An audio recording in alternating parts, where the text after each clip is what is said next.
Describes it as a, quote, nightmarish summer.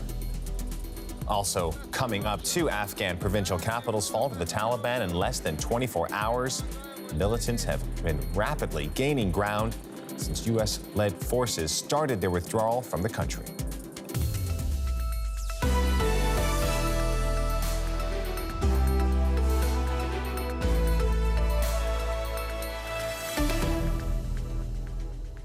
I'm William Glucroft. Welcome to the program. Greece's prime minister says the country is experiencing what he calls a nightmarish summer as a record-breaking heat wave fans dozens of wildfires. The flames have ripped through a town on the outskirts of Athens. Thousands of people have been evacuated. On the island of Evia, northeast of the capital, hundreds of residents have been brought to safety by ferry. Emergency crews say shifting winds are hampering firefighting operations, and flames have returned to areas where the worst was thought to be over. At least one person is confirmed dead. DW's Barbara Vasil is in Greece covering the story. This resident of Krioneri is desperate. She had to evacuate her house, but her father stayed back to protect it. Now she watches from a distance as her neighbor's place is going up in flames. And she's praying her father can make it out in time. Anthony's house already burned down last night. Now he says he feels just numb and somehow overwhelmed. It's so sad. I don't know how to describe the feeling. I really haven't understood what has happened. In the village, some are still trying to fight the flames. This factory owner is trying to save his property armed with nothing but a garden hose. We're trying to water the bushes, get everything wet, and stop the fire here. All around him, small business owners are following suit. But the fires are advancing rapidly and the police are struggling to get everybody out in time. Some residents begin to argue, pleading to get back into their houses to save some personal belongings. The fire is over there and the order is to allow nobody past. That also holds true for these volunteers. They can't help to fight the fires, but they still somehow want to be part of the communal effort. They don't allow us to go in there, so we give out water, juice, food to people passing, whatever we can do to help. But there is not much professional help. Every now and again, a plane or helicopter will pass over and drop their load of water onto the flames. Nelly saw her village saved once, but the fires have come back and are now threatening to consume everything. I feel really angry because these things happen every year. But this year they left us all alone because the government thought that we didn't need any firefighters, we needed more policemen. And now we don't have firefighters. Last night, Krioneri, this is my home, was burning, and only the volunteers of the village saved Krioneri. That's a disgrace. Hour by hour, the fires are advancing, fanned by the strong winds. The efforts to fight the flames seem helpless at best. A few hundred firefighters and some volunteers have to cover an area of thousands of acres. And all they have are hoses and some water from their old fire trucks. It's the third day in a row that we're working. We haven't slept at all. What to say? This is like a war in Greece. It's a war. Things are really tough. Within half a day, these fires in the northern suburbs of Athens have gone out of control. It looks like a losing battle. More now from our correspondent, Barbara Vasil, who's just outside of Athens. Barbara, tell us, what have the last hours and day been like for people there? Have been increasingly bad. If you look up at the hillside behind me and you see the thick smoke coming over there, the point is that we were up there like just 2 hours earlier and people in the neighborhoods were still battling and trying to, with water hoses and make sort of makeshift fire trucks to save their buildings and save their neighborhoods. But the smoke and the fire is just advancing. The wind is whipping it up. The wind, which is throughout these days the worst enemy of the firefighters, because they douse the fire in one place and it'll just emerge 5 meters further down. And the pine trees that we see all around here, the pine trees, they just go up like torches once even a spark hits them. And that is the danger. So there is absolutely no improvement in the situation here. It is just, the fires are just raging on. Barbara, we heard in your report just before that wildfires are not uncommon to the region. So what makes these in particular so devastating? What really seems to be the problem is that the country is hugely under-equipped to deal with fires like these.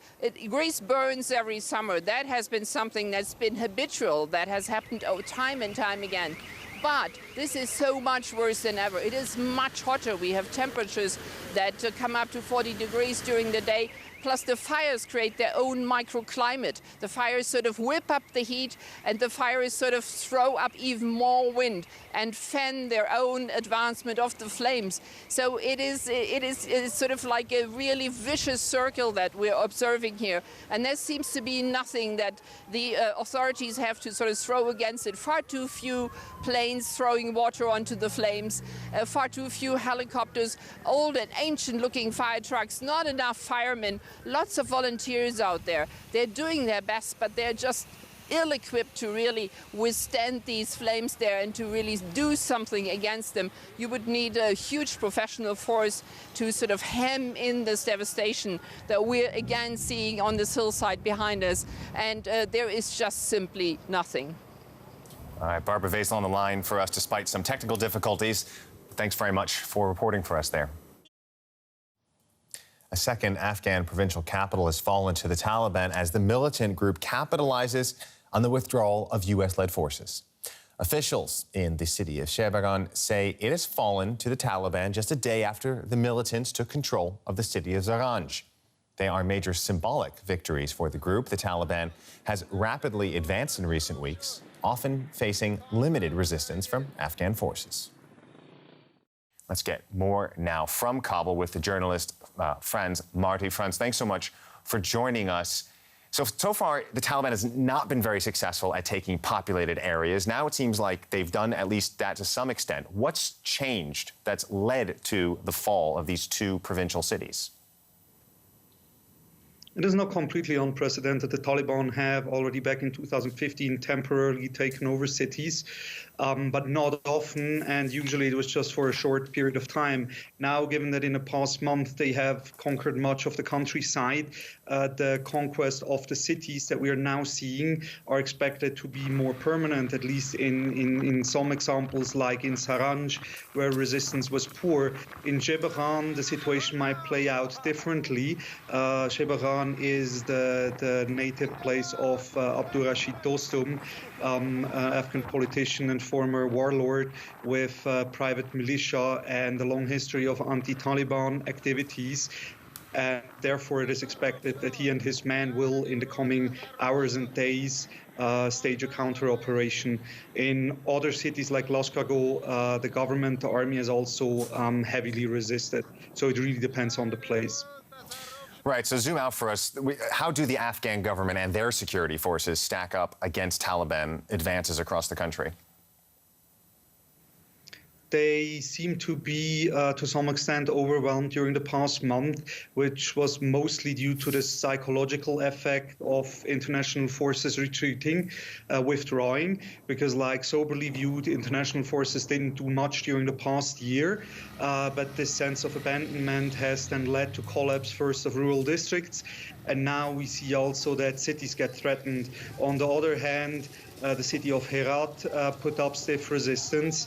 Lashkargah that I mentioned yesterday night, an attack against Faizabad in the northeast, was also repelled. So the government forces seem to some extent overwhelmed, but it's not that they are folding in everywhere. In some places there are resistance, which probably means that this will be a long fight. That was journalist Frans Marti speaking to us from Kabul a little bit earlier. Now let's turn to some other stories making headlines around the world. More than 2,000 demonstrators have formed a human chain in western Germany to protest ongoing coal mining. They've demanded an end to lignite mining, which threatens a village near the pit and contributes to Germany's carbon footprint. Germany's government has pledged to phase out coal by 2038. Anti-government protesters in Thailand have clashed with police during a rally in Bangkok. They took to the streets demanding the resignation of the prime minister over his handling of the pandemic.